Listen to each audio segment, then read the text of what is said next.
The sum of 5 consecutive numbers is 20. What is the sum of first 3 consecutive numbers?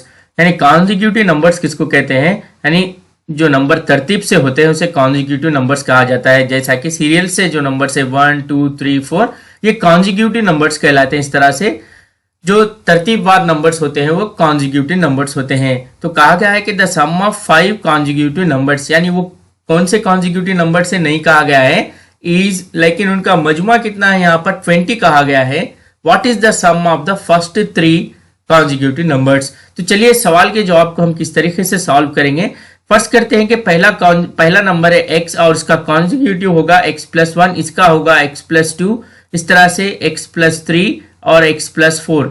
ये है 5 consecutive numbers 1 2 3 4 5 फर्ज किया कि चलिए अब हम इनका सम कहा गया है, सबको ऐड करने पर x+x+x+x इस तरह से ये होगा 5x प्लस यहाँ पर 1+2 3 3+3 6+4 ये 10 हासिल होता है इज इक्वल टू, इनका सम दिया गया है 20। ये 10 इक्वेशन के इस जानिब आकर ये 10 इक्वेशन के इस जानिब आकर माइनस में होगा, इसलिए 5x is equal to 20 minus 10 यहां पर हासिल होता है 10। 5 1 जा 5 2 जा यानी x इज इक्वल टू 2 हासिल हुआ है। लेकिन कहा गया है कि पहले 3 कॉन्जिक्यूटिव नंबर का सम कितना होगा, यानी ये नंबर है 2 और ये नंबर होगा 2 + 1 3 और ये नंबर होगा 2 + 2 4। इन सब का सम कितना होगा 2 + 3 5 5 + 4 इज 9, यानी यहां पर ये सेकेंड ऑप्शन बिल्कुल करेक्ट है। इस तरीके से इस प्रॉब्लम को सॉल्व करना चाहिए। Is a wire in the form of A square enclose an area of 144 centimetre square. How much area is enclosed if the same wire is bend in the form of a rectangle of length 16 centimetre. चलिए इस सवाल को समझते हैं। सबसे पहले यहां पर कहा गया है कि एक स्क्वायर को एक तार के जरिए बनाया गया, यानी एक तार के जरिए स्क्वायर बनाया गया जिसका रकबा यहां पर दिया गया है area 144 centimetre square. How much area is enclosed if the same wire is bend, यानी उसी वायर से अगर एक रेक्टेंगल को भी बनाया गया जिसका लेंथ लिया गया 16 सेंटीमीटर, तब उस रेक्टेंगल का रकबा एरिया कितना होगा यहां पर हमको बतलाना है। तो पहले हम सवाल को समझेंगे कि यानी सेम वायर से रेक्टेंगल को बनाया गया है, इसका मतलब यह है कि स्क्वायर का अहाता पेरीमीटर और रेक्टेंगल का पेरीमीटर दोनों यहां पर मसावी होंगे। ये सबसे अहम कॉन्सेप्ट है यहां पर। तो चलिए अब हम इस प्रॉब्लम को कैसे सॉल्व करते हैं। पहले हम स्क्वायर का पेरीमीटर कितना होता है मालूम करेंगे, तो उसके लिए हमको स्क्वायर का साइड मालूम होना जरूरी है। तो इसलिए हम स्क्वायर के जो रकबे के लिए जो जाब्ता है मुरब्बे के, वो है a square. Area of the square is equal to a square और वो दिया गया है 144। तो a is equal to √ of 144 means ये होगा 12 के इक्वल होगा, यानी 12 सेंटीमीटर उस स्क्वायर का क्या होगा साइड होगा। तब इसका पेरीमीटर क्या होगा, हमको यहां पर पेरीमीटर मालूम करेंगे क्योंकि वायर के जरिए स्क्वायर बनाया जा रहा है।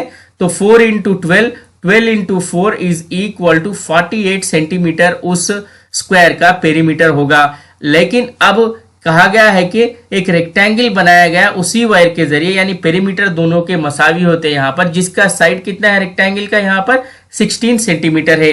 यानी perimeter of the square is equal to perimeter of the rectangle, यानी मुरब्बे का अहाता मसावी होगा यहाँ पर मुस्ततिल के अहाते के, क्योंकि उसी वायर के जरिए रेक्टेंगल को बनाया गया। इसलिए ये होगा यहां पर 48 इज इक्वल टू 2 × L+B। ये है मुस्ततिल के अहाते का रकबे का जाब्ता रेक्टेंगल का पेरीमीटर। तो ये 2 1 जा 2 2 2 जा 4 2 4 जा 8 is equal to L value यहां पर 16 + B, then B is equal to यहां पर होगा 24 - 16 8 हासिल होगा। 24 है ये, 2 1 जा 2 2 2 जा 4 2 4 जा 8 इस तरह से। तो ये 24 - 16 8 हासिल हुआ है। अब हमको कहा गया है कि इस मुस्ततिल का रकबा क्या होगा, यानी L × B फार्मूला लेना होगा। यहाँ पर L वैल्यू दी गई 16 और B वैल्यू हमको हासिल हुई 8। तो 16 × 8 ये होगा 128 सेंटीमीटर स्क्वायर, यानी यहाँ पर ये थर्ड ऑप्शन बिल्कुल करेक्ट है। In school assembly, student of a class are standing in a line. Ruhi is 19th from both ends. How many students are present in the class? देखिए यहाँ पर एक असेंबली में यानी यहाँ पर प्रेयर में स्टूडेंट ठहरे हुए हैं, जिसमें रूही जो है, रूही यानी आर, वो इधर से भी 18th नंबर है और इधर से भी इसका 18th नंबर, यानी वो दरमियान में मौजूद है। यानी रूही से पहले राइट साइड भी यहाँ पर 18 स्टूडेंट्स है और लेफ्ट साइड भी 18 स्टूडेंट्स है। तो जुमला इस लाइन में कितने स्टूडेंट है कहा गया है।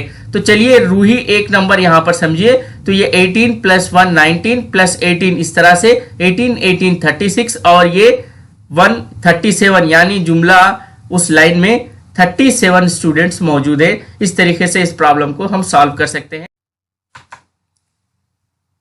In how many ways 48 small squares of 1 centimeter into 1 centimeter can be arranged so that the resulting area is 48 centimeter square। यानी 1 into 1 centimeter के कितने तरीके से स्क्वायर्स को हम सेट कर सकते हैं कि जिसका रकबा सेट करने पर 48 सेंटीमीटर स्क्वायर हासिल हो। तो उसके लिए हम इसको कितने तरीकों से कर सकते हैं, देखिए हम इसे लें 1 into 48 सेंटीमीटर स्क्वायर, तो यानी अगर हम 1 into 48 लेते हैं तो ये 48 सेंटीमीटर स्क्वायर एरिया हासिल होता है।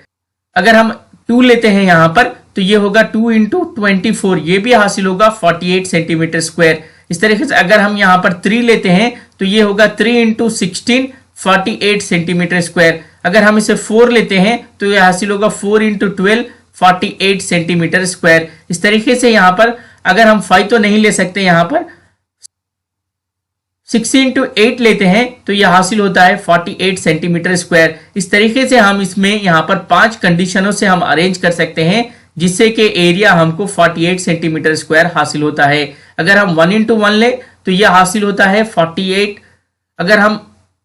अगर 1 से ले तो ये होगा 48, अगर 2 से ले 24, 3 से ले 16, 4 से लो 12 और 6 से लेते हैं तो 8 सेंटीमीटर स्क्वायर। यानी 1 into 48 48 centimetre square, 2 into 24 48 centimetre square. यानी ये 5 कंडीशनों की मदद से हम रिजल्टिंग एरिया को 48 सेंटीमीटर स्क्वायर ले सकते हैं। यानी यहां पर ये थर्ड ऑप्शन करेक्ट है। A number is larger than half of 100, it is more than 6 tenths and less than 8 tenths. The sum of its digits is 9. The 10th digit is double of the 1st digit. What is the number? तो देखिए अब हम इस सवाल को हल करने के लिए इसके ऑप्शंस पर गौर करते हैं। यहाँ पर कहा गया है कि एक नंबर जो है वो 100 के हाफ से ज्यादा है और वो नंबर 6 tenths यानी 60 से ज्यादा और 80 से कम है, इस तरह से कहा गया है। और the sum of the 2 digit is 9 बोल के कहा गया है, यानी दोनों हिंसों का मजमुआ यहाँ पर 9 है कहा गया है। तब हमको वो नंबर क्या है मालूम करना है। और कहा गया है कि इकाई के मुकाम का हिंसा दहाई के मुकाम पर जो हिंसा मौजूद है वो इकाई के मुकाम के हिंसे से 2 गुना है, यानी डबल है वो। तो देखेंगे यहाँ पर ऑप्शन पर गौर कीजिए। अगर हम ऑप्शन पर गौर करते हैं तो यहाँ पर इकाई के मुकाम पर मौजूद 3 है और इसका डबल यहाँ पर दहाई के मुकाम पर है, क्या है वो 6 है। तो इस तरह से हम सेकंड ऑप्शन यहाँ पर सेकंड ऑप्शन बिल्कुल करेक्ट है कह सकते हैं। देखिए और दूसरे ऑप्शंस को भी यहाँ पर गौर करेंगे। ये 100 के हाफ से भी ज्यादा है, यानी ये 63 100 के हाफ से ज्यादा है। और ये मोर देन 6 tenths यानी 6 tenths मीन्स ये 60 से भी ज्यादा है और लेस देन 8 tenths यानी ये 80 से भी कम है। और उन दोनों का मजमुआ 9 है कहा गया है, यानी 6 + 3 9। ये भी कंडीशन यहाँ पर मुकम्मिल होती है। इस तरीके से सेकेंड ऑप्शन बिल्कुल यहाँ पर करेक्ट है। What should be subtracted from the sum of 8008, 8088 और 8808 to obtain 17863? तो इस सवाल के जवाब को हम इस तरीके से सॉल्व करेंगे, यानी यहाँ पर 8008 प्लस 8088 प्लस 8, अब उसके बाद है 8808 में से क्या सब्ट्रैक्ट करें कि आंसर हमको हासिल हो 17863 आंसर हमको हासिल हो, इस तरीके से कहा गया है। तो देखिए इन सबको ऐड करने पर इसका आंसर कितना होगा, हम सबको यहां पर ऐड कर लेते हैं। 8008 और उसके बाद है 8088, फिर उसके बाद है 8808। चलिए इन सबको ऐड करने पर यह होगा 8 3 24 का 4 2 कैरीज यहाँ पर 10 10 का 0 1 कैरीज यहाँ पर यह होगा 9 और ये यहाँ पर 8 3 जा 24 यानी 24904। जब हम इसे यहाँ पर 24904 में से क्या सब्सट्रैक्ट करें कि आंसर 17863 हो, तो इसको हम इधर ले लेते हैं और x को इस जानिब ले लेते हैं। तो इसमें से हमको यहाँ पर माइनस करना होगा। 17863 को माइनस करने पर हमको आंसर x का वैल्यू हासिल होगा 4 - 3 1 और यहाँ पर 10 - 6 4। देखिए यहाँ पर 4 1 वाला ऑप्शन 2 मौजूद है। यहाँ पर फिर आगे चेक करते हैं। यहाँ पर है ये 8 - 8 0 यानी यहाँ पर 041 यानी 7041 इसका आंसर हासिल होता है। 14 - 7 यहाँ पर हासिल होगा 7 यानी 7041 वाला यानी थर्ड ऑप्शन यहाँ पर बिल्कुल करेक्ट है। A train start from Patna on 30th May 2020 at 23:40 hours and reaches Mumbai on 1st June 2020 at 5:15 hours. What is the total travel time of train? यहाँ पर एक ट्रेन जो पटना से 30 मई 2020 को 23:40 पर निकल रही है, वही ट्रेन मुंबई को 1 जून 2020 को 5:15 पर पहुंच रही है। तो what is the total time travel कहा गया है। देखिए यहाँ पर 30 मई से वो 1 जून को पहुंच रही है यानी 30 मई के बाद यहाँ पर 30 के बाद है 31, उसके बाद यहाँ पर 1 जून।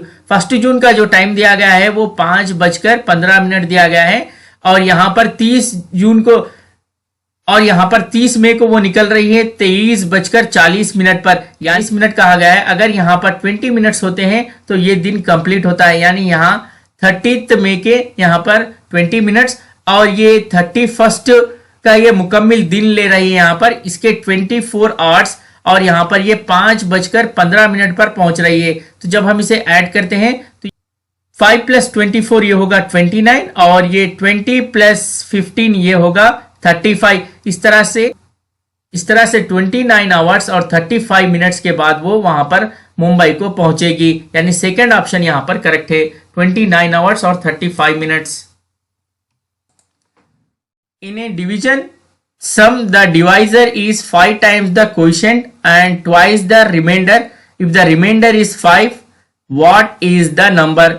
एक तकसीम में कहा गया है कि मकसूम अलैह खारिज किस्मत का 5 गुना है और वही मकसूम अलैह रिमाइंडर यानी बाकी का 2 गुना है और रिमाइंडर यानी बाकी 5 है, तब वो नंबर क्या है हमको मालूम करना है। यानी डिवाइजर जो है वो कोएफिशिएंट का 5 गुना है। इस तरीके से ये पहली मसावत हासिल होती है।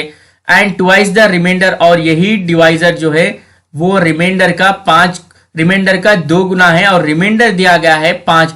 चलिए अब हम इन दोनों इक्वेशन को यहाँ पर सॉल्व करेंगे। तो यहाँ पर डिवाइजर होगा 2 × 5 मीन्स ये 10 होगा और यहाँ पर अगर हम फर्स्ट इक्वेशन में दर्ज करते हैं तो d यानी 10 = 5 × q, देन ये हासिल होगा q = 2 हासिल होगा यहाँ पर, यानी हमको डिवाइजर हासिल हो गया है, कोएफिशिएंट हासिल हो गया है, रिमाइंडर हासिल हो गया है। चलिए अब हम आसानी से नंबर कौन सा है वो हम फाइंड आउट करेंगे। वो नंबर होगा डिवाइजर × कोएफिशिएंट प्लस रिमाइंडर। यहाँ पर डिवाइजर कितना हासिल हुआ है हमको 10 हासिल हुआ है, 10 × कोएफिशिएंट कितना हासिल हुआ है 2 प्लस रिमाइंडर दिया गया है 5 यानी 20 + 5 25 यानी थर्ड ऑप्शन यहाँ पर बिल्कुल करेक्ट है।